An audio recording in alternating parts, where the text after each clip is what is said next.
cette diapositive en soulignant que, eh bien oui, formaliser les connaissances, c'est aussi agir dans les organisations et la société. Et notamment, nous avions évoqué 3 points, le fait de prendre en compte les dimensions politiques de la connaissance, qui acquiert parfois donc, le statut de vérité du fait de sa formalisation, de considérer également les enjeux stratégiques des acteurs locaux qui sont impliqués dans ces formes d'explicitation, de partage de la connaissance, et puis le fait de l'importance de tenir compte des dimensions identitaires également qui sont associées à la connaissance. Et dans le cadre de ce petit exposé, donc, je vais vous offrir quelques éléments sur ces relations assez intimes entre justement connaissance, identité et pouvoir. Et nous verrons également, au travers d'un petit exemple que je vous donnerai, mais surtout au travers du Théâtre Forum, comment ces relations se manifestent dans le cadre d'un collectif multi-acteurs de formalisation, production de connaissances. Alors, un petit avis juste avant de commencer, par rapport à des commentaires de ce matin, je vais utiliser de manière quasi synonymique ici le terme de connaissance et de savoir. Okay, on passe au-dessus de ça. Okay, voilà. Alors, on l'a dit aussi à plusieurs reprises, dans les objectifs notamment de la formalisation des connaissances, on s'intéresse fortement à la connaissance. Elle est considérée essentiellement sous l'angle de sa capacité à améliorer la productivité, mais bien au-delà, à engendrer des innovations de diverses natures. Et cette définition de la connaissance comme un bien économique, notamment également, et sa circulation comme une information portée simplement par des technologies de la communication, conduisent à une réification de la connaissance. Réification, c'est-à-dire à un processus d'objectivation de celle-ci, notamment par l'élimination de sa construction sociale et collective. Or, cette objectivation ne peut être totalement accomplie. Là, je cite Edgar Morin, qui souligne que l'acte de la connaissance étant à la fois biologique, cérébral, spirituel, logique, linguistique, culturel, social, historique, et que donc la connaissance ne peut être dissociée de la vie et de la relation sociale. Alors, la connaissance au sein d'une communauté, c'est avant tout un marqueur d'identité. Un savoir singulier au sein d'un collectif signale toujours un écart, c'est un marqueur individuel, un marqueur d'identité individuelle. Un contexte dans lequel la relation entre savoir et identité individuelle est ténue, c'est celle des initiations, où il y a transmission d'un savoir, un contenu, mais également définition de nouveaux rapports, de nouvelles identités entre les individus à l'aide de ce savoir transmis. Alors, sans aller très loin, quand on pense aux rites d'initiation, on est tout de suite projeté en Amérique latine. Mais si on reste en France, c'est Adèle qui a décrit les rites d'initiation dans le cadre du compagnonnage notamment. Donc, les individus qui adhèrent peuvent devenir des compagnons du Tour de France pour devenir des artisans de haut niveau. Et dans le compagnonnage, il y a par exemple 3 rites d'initiation. Le premier est l'adoption, qui fait que l'on devient un aspirant, donc on a cette identité d'aspirant. Il y a ensuite le rite d'initiation de la réception, qui fait accéder au titre de compagnon, puis l'étape de la finition, pour devenir un compagnon fini. Et cette intégration est matérialisée tout à la fois par l'accession à une nouvelle identité et également à un savoir de plus en plus complet. Donc là, on est vraiment dans une situation où on voit un rapport assez évident et direct entre une identité, un marqueur d'identité et l'acquisition de nouveaux savoirs. Alors, il n'existe pas de société dans laquelle on ne reconnaîtrait pas d'experts, des spécialistes qui se distinguent justement qui se distinguent du reste de la population par un niveau de connaissance particulier. Mais par contre, de très nombreuses sociétés, en fait, ne pensent le savoir que de manière inéquitable, c'est-à-dire répartie dès la naissance, de façon différentielle selon les propriétés du sexe, du lignage, etc., de la personne concernée.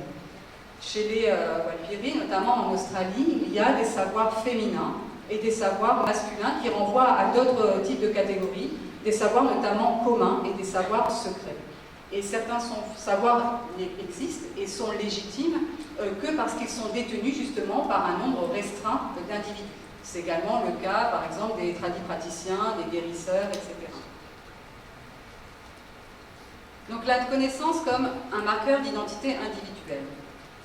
Or, dans le cadre de ce qu'on appelle la société de la connaissance, très brièvement, très rapidement surtout, cette volonté, ces démarches de formalisation, de capitalisation des savoirs multiples renvoient davantage à de grandes catégories. Il s'agit d'articuler ou de prendre en compte les savoirs savants, mais également les savoirs locaux dans leur globalité, sans justement considérer le savoir comme un marqueur d'identité individuelle.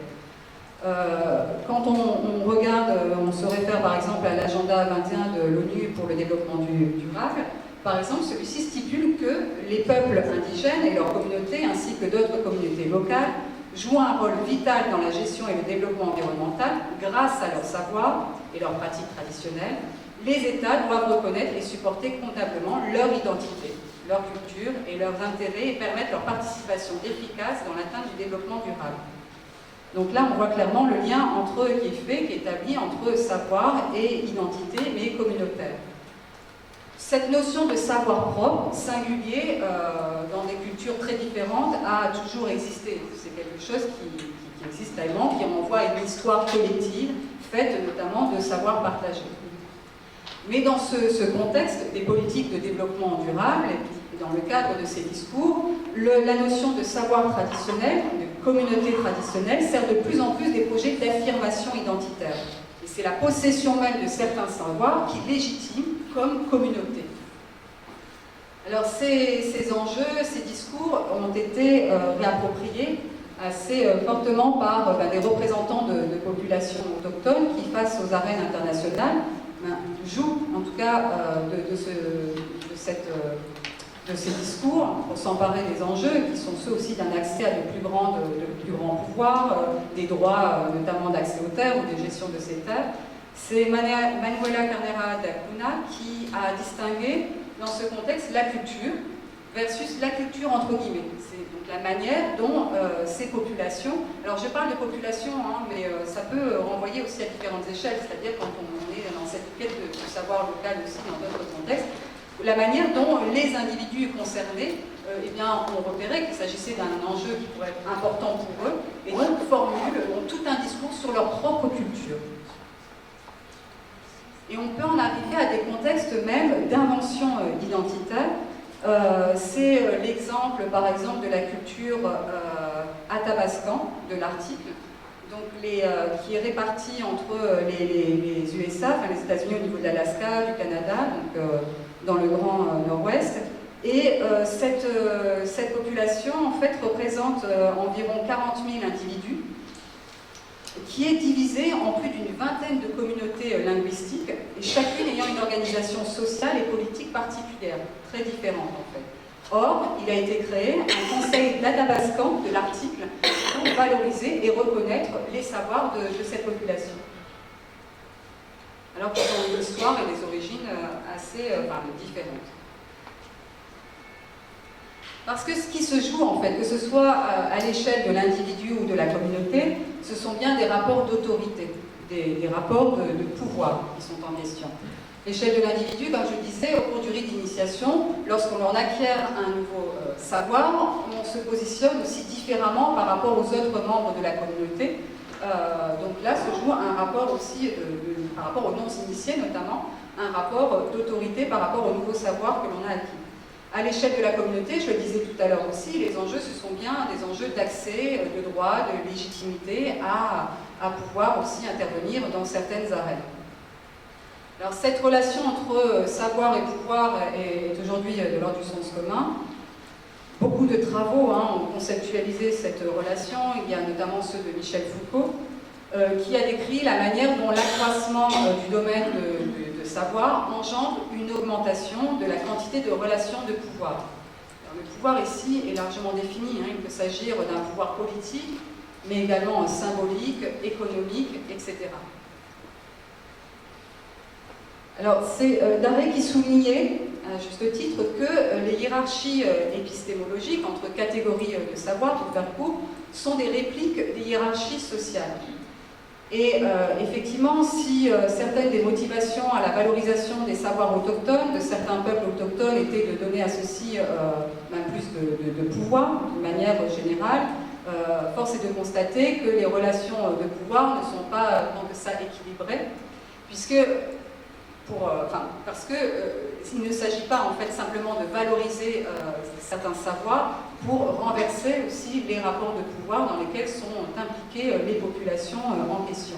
Et sans une attention particulière à la structure du pouvoir qui sous-jacente à l'organisation des savoirs, eh bien ces rapports de hiérarchie ne peuvent être renversés. Alors, une connaissance, comme je viens de le dire, qui va être reconnue comme telle et comme légitime par rapport à la personne qui la mobilise, donc l'identité, mais également l'autorité de celle-ci.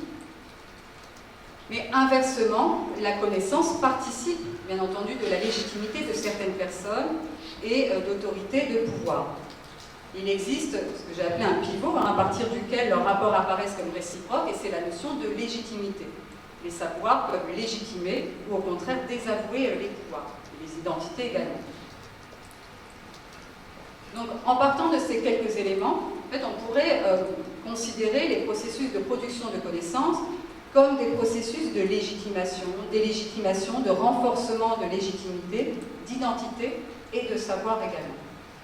Alors, prenons un exemple concret, celui d'un projet de recherche participative et interdisciplinaire, pour voir un peu comment tous ces enjeux ont pu apparaître à différents moments.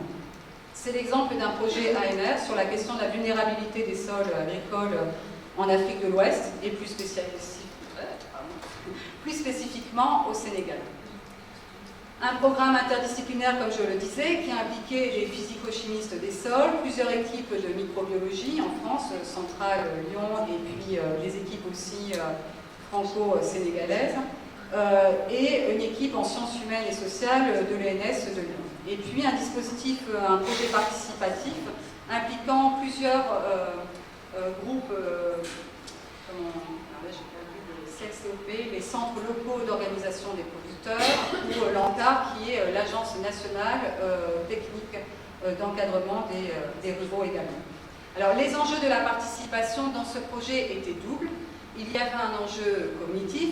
Il s'agissait notamment de co-construire des indicateurs communs de la vulnérabilité des sols. Et il y avait également un enjeu socio-technique qui était d'adapter la technique d'inoculation des plantes au contexte local. Les savoirs environnementaux, entre guillemets, dans le cadre de ce projet étaient donc multiples. Il y avait tout d'abord les savoirs scientifiques sur notamment les effets de la sécheresse sur les sols, sur la diversité et la fonction des micro-organismes du sol. Mais il y avait également de prise en considération les savoirs des agriculteurs, notamment les formes locales de la connaissance des sols. Pour partager, expliciter, mettre en commun l'ensemble de ces connaissances, un ensemble de dispositifs ont été mis en œuvre au travers de champs d'expérimentation et de démonstration dans les villages concernés, des ateliers, des rencontres partenariales, des ateliers dans les communautés villageoises, des rencontres également au sein du laboratoire de microbiologie, par exemple, à Dakar. Alors, dans le cadre de ce projet, il y a eu des formes de légitimation, on pourrait dire scientifique, des savoirs locaux, notamment au travers des enquêtes ethnographiques, mais bien au-delà, au travers de la prise en compte, notamment des typologies locales des sols dans les protocoles expérimentaux, et dans la définition précisément de ces protocoles au cours du projet. Donc, la deuxième année, les protocoles expérimentaux ont été révisés au vu de ces savoirs locaux. Ce qui est intéressant d'évoquer juste là rapidement, parce que le temps oblige, c'est que cette intégration, cette légitimation scientifique des savoirs locaux a questionné en fait, les rapports de légitimité dans la communauté de chercheurs. Alors tout au début du projet, comme c'est très souvent le cas, les chercheurs, ce sont les chercheurs en sciences humaines et sociales qui sont d'emblée apparus porteurs d'un type de rapport à la scientificité différent des autres chercheurs, notamment ceux que j'ai énoncés, en anthropologie, physico-chimie des sols, il y avait des cartographes également. Mais en fait, les conceptions de la scientificité, des exigences relatives à la production, que ce soit de savoir, de résultats, de délivrables, etc., et de la qualité de celle-ci, sont apparues divergentes non pas entre les chercheurs des sciences humaines et sociales et ces équipes en sciences biologiques, mais plutôt entre les chercheurs en microbiologie. Il y a eu véritablement, au travers de débats assez forts, assez houleux parfois, une mise en jeu des rapports de légitimité entre les équipes françaises de recherche en génomique, de renommée internationale, travaillant avec des équipements lourds et des équipes, d'une part, et d'autre part, des équipes franco-sénégalaises impliquées depuis de très nombreuses années, pour certains, dans le partenariat avec les producteurs.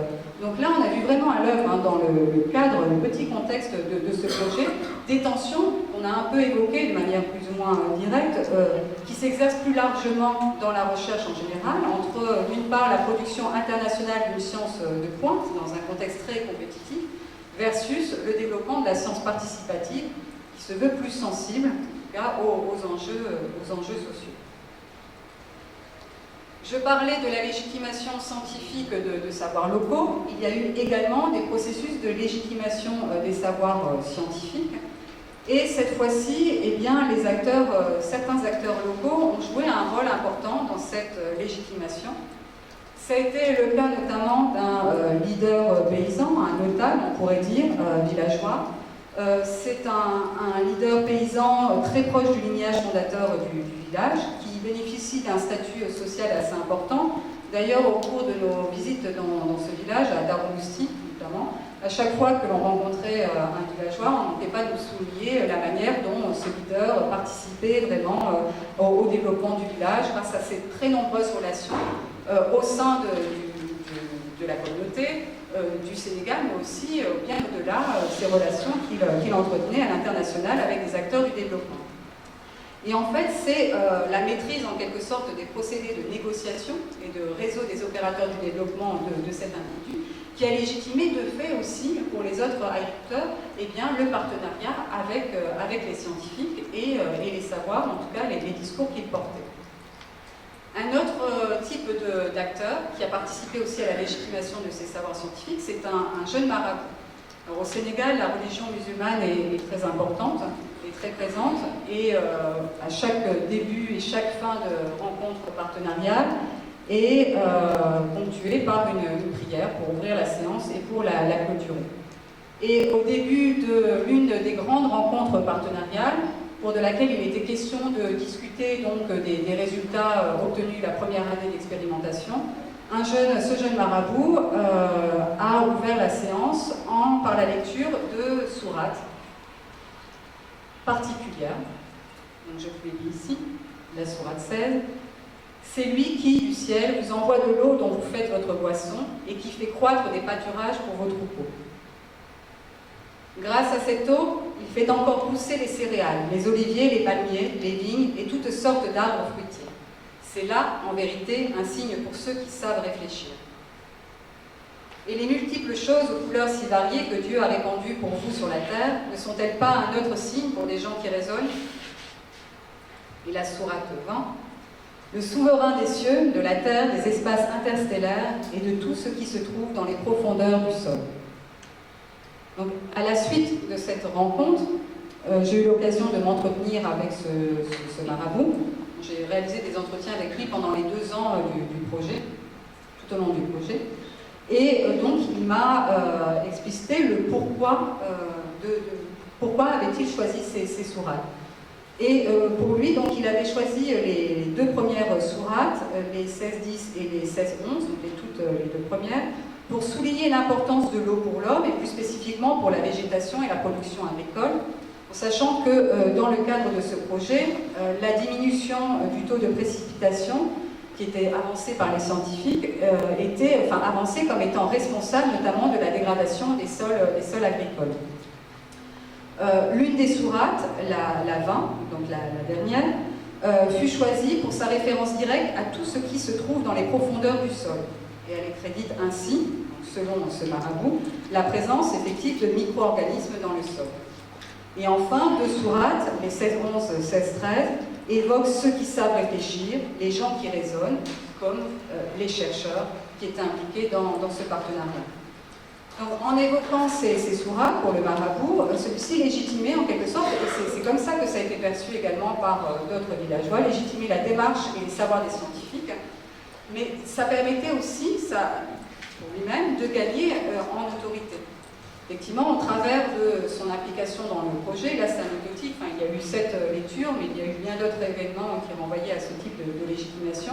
Il y avait réaffirmation aussi au travers de ces formes de traduction, on revient en forme de traduction, de son statut de guide spirituel au sein de sa communauté, mais également d'acteur clé du projet pour les scientifiques, ce qui permettait vraiment de légitimer tout au long du projet certains mêmes résultats.